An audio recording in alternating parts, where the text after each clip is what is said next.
네, SBS CNBC 손석구인데요. 그 오늘 회의에서 정부위기와 관련돼서 지금 여기 자료에는 좀 이제 좀 추락이 돼서 표현이 된 것 같아서 따로 뭐 회장님들이 경제민주화에 대해서 특별히 언급하신 부분이 어떤 게 있는지 좀 말씀 부탁드립니다. 오늘 사실 안건이 굉장히 많았습니다. 경제위기 관련된 내용, 경제살리기 특별위원회, 또 사회공헌 뭐 등이 많았기 때문에 경제살리기에 대해서 이렇게 디테일하게 얘기되진 않았었고요. 오늘 발표된 내용 정도 수준에서 얘기됐습니다. 구체적인 뭐 정책방에 이랜다 저랜다까지 토론하기는 그렇게 시간이 많지 않았습니다.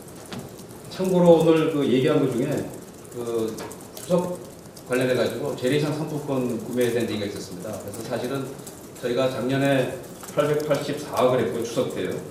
올해는 사실 조사해 보니까 현재까지 기업들이 약속한 금액이 1768억입니다. 그래서 작년에 딱 2배 정도 규모가 되는데 회장단들께서 이런 거는 국민들에게 좀 알리고 또 보다 많은 기업들이 동참해서 보다 많은 기업이 재래시장 상품권을 구입해서 전통시장 살리는데 앞장서면 좋겠다. 그래서 이런 내용 적극 알려라 기자들에게 이렇게 말씀하셨습니다. 그래서 추석에 가까워지면 더 금액이 늘어나겠지만 오늘 현재는 1768억이 현재 지금 약정이 되어 있고요. 특별히 논의 과정에서 점점 이제 재래시장 상품권 구입이 늘어나고 이 관련 매출이 늘어나니까 이제 재래시장 가서 상품을 구입하는데 애로사항이 주로 뭐냐면 재래시장을 안 받는 시장이 있거나 또는 안 받는 업소가 있기 때문에 이런 부분이 많이 해소가 되면 보다 재래시장 상품권 구입하는데 좀 편리하겠다. 이런 내용까지 논의가 됐습니다. 네, 한국경제TV 김치영 기자입니다. 방금 전에 질문한 내용하고 비슷할 것 같은데 그걸 비껴가셔서 경제민주화 관련해서 오늘 또 정경련이 오전에 입장을 발표한 게 있지 않습니까? 네. 금산분리 규제 강화 그런 얘기가 이제 정경련의 입장으로 발표가 됐는데 그것과 관련돼서 전혀 얘기가 없었는지 그 정경련의 입장 뭐 이런 것들에 추가 논의가 있었는지 좀 얘기해 주십시오.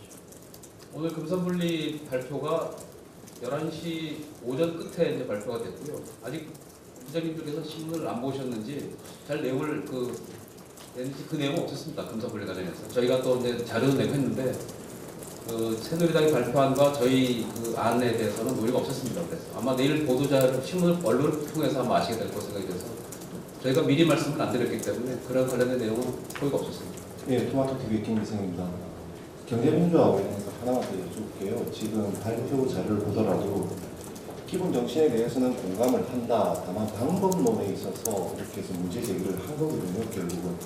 그러니까 성장을 중시하면서 재벌 개혁이나 이런 정책적 초점은 잘못된 것 아니냐 이렇게 해석이 되는데 어떻게 보시는지. 그 원론적인 내용에 대한 저희 해석은 이렇습니다. 경제민주화의 헌법 조항을 보면 안정성장, 적정분배, 그 지배력의 남용 방지, 그 경제주체 간의 조화 이렇게 돼 있거든요. 그래서 그런 거의 정신에 대해서는 반대하는 사람이 별로 많지 않을 거로 생각이 드는데 문제는 그 궁극적인 목적은 경제성장과 일자리 창출을 통한 소위 그런 모든 문제 해결입니다.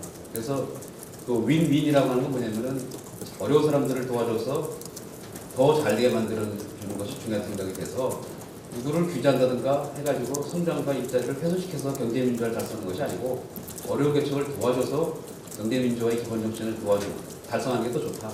이런 내용으로 이해하시면 될 것 같아서요.